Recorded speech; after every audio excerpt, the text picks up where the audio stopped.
What's one thing that anyone and everyone will say is memorable of a very popular anime and manga, especially a battle shonen? Well, that thing is really just the great villain introductions. No matter what the series is, if you have a final big bad or a big bad for a particular arc, introducing that character in a way that showcases not only their future impact on the story and the characters, but also just giving off the actual presence and threat that they are upon their first introduction.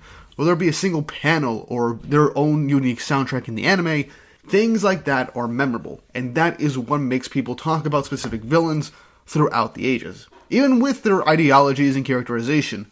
But the introduction is what really gets people excited about a new villain. And when it comes to a series like Fairy Tail, there are a good number of good villain introductions.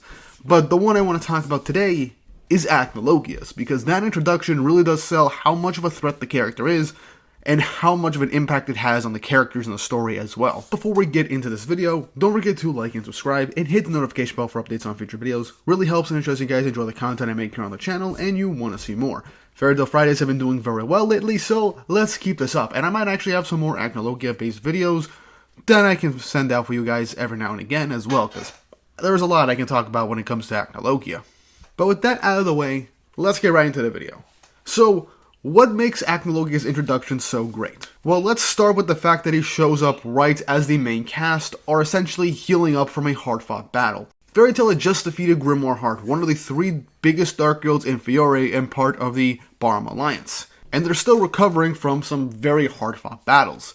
And as everybody's just having some fun character interactions and getting ready to set things up to go home, a deafening roar echoes throughout the island, as it literally sends a shiver down everybody's spine, as eventually they see a giant black silhouette in the sky, as it is revealed to be a dragon. It then crashes down onto the ground as Makarov states that this is most likely Acnologia, the black dragon of the apocalypse. As we then see Acnologia'S full design, as it's just a sheer black dragon with some blue markings. In the manga, it is a full 2-page spread just solely focused on Acnologia as a whole. And I will say this, the anime did do a good job with this, but the manga really does sell the sheer terror of Acnologia with just a singular image. And what makes this even more terrifying is that just its roar was able to essentially decimate everything around it. Not even an attack, just the echo of its roar once it lands on the ground. With that, the strongest member of Fairy Tail, Gildarts, tells everybody to run for it. They have no chance of doing anything to Acnologia, reminding everyone of what happened to his arm and his leg. Now this was an anime-only scene, but it still adds to the gravity of the situation. Everybody begins to try and run away from Acnologia, with Acnologia attempting to take away their escape route and just hunting them down.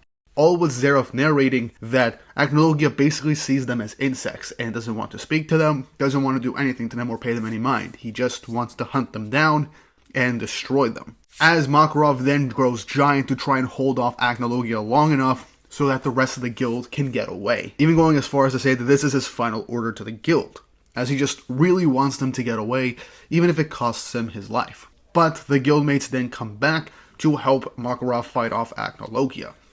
And despite all that, nothing really changes. Acnologia doesn't really receive any damage from any of the oncoming attacks from Fairy Tail, as he then flies up into the sky and readies a breath attack, which eventually will destroy the entire island.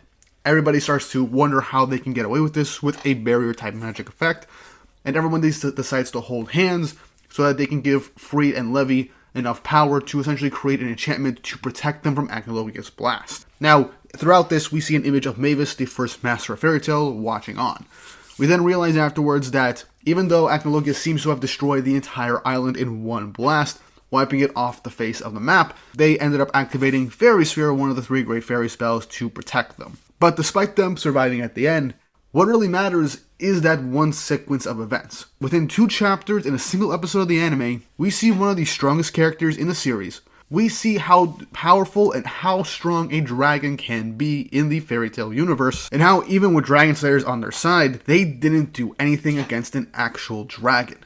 Now, despite the manga being very good and being a quick succession of things going wrong and having them face against their death, the anime does add extra scenes that really add to the desperation of the situation, to the point where even showcasing all the different attacks of the guild members combining to try and land some sort of blow on Acnologia. Even adding Gajo, Wendy, and Natsu doing a triple Dragon Slayer roar attack that seemingly knocks away Acnologia. But the addition that Acnologia was unfazed by this, and Gildart stating that he wasn't even using half of the power he used to fight Gildarts on, showcases just how much Acnologia is just not really caring and is just playing around with everybody. The anime adds a lot more of these scenes of sheer desperation for the guild, as it is a bit slower, showcasing sheer desperation amongst the guild members, while the manga is more of a quick succession of events, showcasing just the sporadic chaos that Acnologia is ensuing on this whole island, and everybody trying to get away and survive. While I like the manga showcasing just the quick desperation of everything going on and the sheer chaos, the anime adding additional scenes, adding more scenes of desperation and everybody even trying to fight back against Acnologia, also adds to the situation at hand. Having a character show up, not really pay anybody any mind, and is just destroying for the sake of destroying. Having Acnologia live up to the build-up we've had of him. He was essentially teased with Gildarts' introduction, and even Zeref, the chapter/episode beforehand, saying how Acnologia was now summoned to the island. And now, with Zeref saying that Acnologia's appearance is now going to bring the end of another era, we basically have a very powerful character, a unstoppable force of nature, a cataclysmic disaster here in the series. Something that everybody is afraid of. Even Makarov has heard of Acnologia as the Black Dragon of the Apocalypse. First off, I didn't say this earlier, really badass name and I love it. But having someone be called the Black Dragon of the Apocalypse, you have to showcase how powerful they are and how desperate of a situation it would be to come into contact with a monster like this. And both the anime and the manga do a great job at showcasing just how much of a threat Acnologia is, and how far out of their depth everybody in Fairy Tail is with this one interaction. This is basically one of Fairy Tail's equivalents to, let's say, Bleach and Aizen's reveal, where he just stopped Ichigo's blade with a single finger to showcase his overwhelming power. Or even Madara being revived from the dead and taking on 1,000 nameless shinobi. Or let's take a more modern day example of like All For One's first introduction in MHA, where he gave everybody the chills and a vision of their own particular deaths. Or the slow and creeping nature of Lucius's actual reveal, showcasing that Julius was, in fact, the final villain of the story for Black Clover the entire time.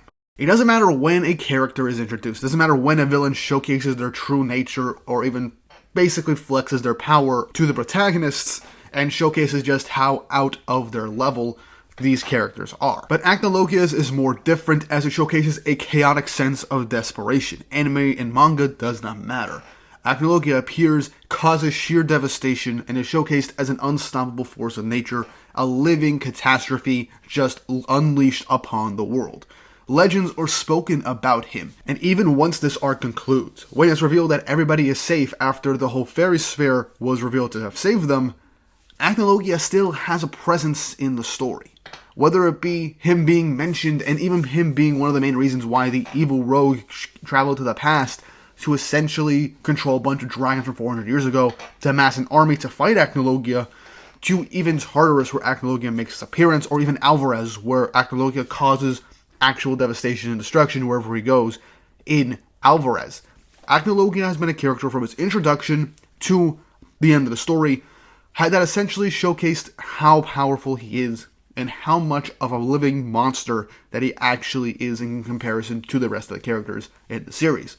And I legitimately do think that in terms of introductions, Acnologia'S is definitely one of the best. And just the sheer presence of Acnologia itself is enough to give characters the shivers. And I do really think that he should be in conversations about great anime villains that have a presence that really showcase their strength and is felt throughout the rest of the story.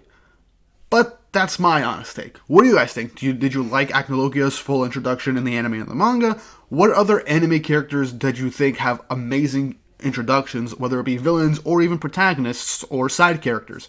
Let me know in the comments section down below. I might end up doing other videos like this in the future and won't just be Fairy Tail related. And I've also got some ideas for future Acnologia based videos to come out later on as well. Because I don't know why, I just got an Acnologia fix all of a sudden. And I just really need to make a couple of videos on Acnologia and spread them out. And if you like that idea, don't forget to like and subscribe and hit the notification bell if you haven't already. Shows you guys enjoy the content I make on the channel, and you want to see me continue covering fairy tale in this matter for the foreseeable future. And in all honesty, I've been having a blast. But with all that said and done, I hope you all have an awesome day.